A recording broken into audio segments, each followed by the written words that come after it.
খান খান sir, আজ আমার জন্মদিন, তার লিগে সবার জন্য খানিক বিরিয়ানি করেছি, আপনিও খান স্যার, পেট ভরে খান। আরে জন্মদিনের দিন বিরিয়ানি কেন, চকলেট খাওয়াতেই তো পারতেন। না না, তা বললে হয় স্যার, আমি বামুন মানুষ, আমার খাওয়ানোতে কত তৃপ্তি বলেন তো।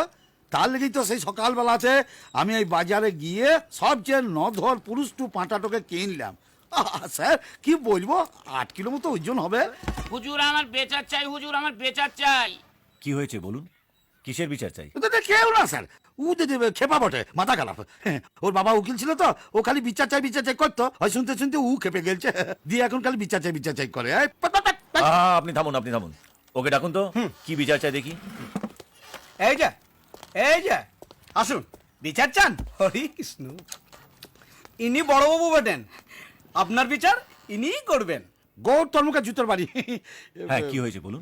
কিছু না, চাপ চাপ চাপ চাপ চাপ চাপ চাপ। আপনি থামুন। আজ সকালে আমার লম্বকর্ণ চুরি হয়ে গেছে। লম্বকর্ণ আপনার ছেলে? ছেলে নয়, আমার মেয়ে, ছাগল, আমার পোড়া ছাগল চুরি হয়ে গেছে। আচ্ছা, আপনি ভেবে বলুন তো হরে কৃষ্ণ, টাকা থেকে মুঠা পাড়া ঘুরি আছে। তুই বিরিয়ানি খা। আপনার ছাগল চুরি হয়েছে না? কিরকম দেখতে ছিল বলুন তো? খুব সুন্দর স্যার, একদম বড় বানা ছাগল, গায়ের মধ্যে বাদামি রঙের চামড়া ছিল, গলার কাছে একটা সাদা পুটকি। বুঝলাম। আপনার ছাগলের ওজন নিশ্চয়ই কিলো 8 ছিল, একদম ছাড়, আর দাম 1,500 টাকা। একদম ছাড়। কি করে বুঝলেন স্যার? আন্দাজ। আপনার কেসটা ইনি সামলাবেন। আচ্ছা ইনি হচ্ছেন ভজন বাবু, ভজন 008 কাট টু কাট। ভজন বাবু, স্যার কেসটা সামলান, নালে ছাগল চুরির দায় জেল। Happy birthday.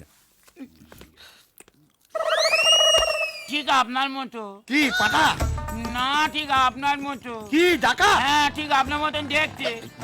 পারবো না। মানুষ খুঁজে পেয়েছে না লোকে, এখন পাঁঠা খুঁজতে যেছে। এই গোর, 1,500 টাকা ওই ফান্ড থেকে নিয়ে ওকে দিয়ে দে তো। সে কি, আমার ছাগলের দাম তো 10 লাখ টাকা ছাড়। 10 লাখ? হ্যাঁ। ওর অ্যাসিড হয়ে গেছে, ওকে জেলুসেল তাহলে কেন অ্যাসিড কেন হতে যাবে স্যার? হিসাব তো তাই বলতেছে। কি করে বলতেছে? আমার তো মাদি ছাগল ছিল, হ্যাঁ। তার চারটে পো হতো, হ্যাঁ। তার থেকে 40টা হতো, এই অব্দি হিসাব ধরেছে, তা 10 লাখ হয় না। হরি কৃষ্ণ, আমি যদি 3 দিন ধরে মুজরাও আছি না, তাইলেও কিন্তু 10 লাখ টাকা জোগাড় হবে না। না সে, আপনি তো চেনা শোনো লোক, আপনি 5 লাখ দিবেন। 5 লাখ টাকা তুই একসঙ্গে কখনো দেখিছিস? না স্যার, কোনোদিন দেখিনি বলেই তো দেখতে চাইছি। হ্যাঁ, কেন দেখতে চাইছিস তেরা? দাঁড়া। হ্যালো, আচ্ছা এই তো কি নিরুদ্দেশ সম্পর্কে বিশেষ ঘোষণা? হ্যাঁ, একটু পাঁটা হারিয়ে গেছে। হ্যাঁ, গায়ের রং ঠিক বাদামি। হ্যাঁ হ্যাঁ, 8 কিলোর মতো ওজন হবে। নাম লম্বকর্ণ, আর গলার কাছে না একটা সাদা পাড়া ফুটকি আছে। পুটকি আছে। হুম। হ্যাঁ, পাওয়া গেছে? অপূর্ব, খুব ভালো। পাওয়া গেছে। হ্যাঁ, কোনো চিন্তা নাই। Thank you. হ্যাঁ, বাবা করছে? না ওটা ব্যাপার নয়, বাবা বলছে, পাশে দাঁড়িয়ে আছে তো। ওকে, কোনো চিন্তা নাই প্যাঙ্গুর বুধু, আমি কোনো বৈকাল বেলায় চলে যাবো।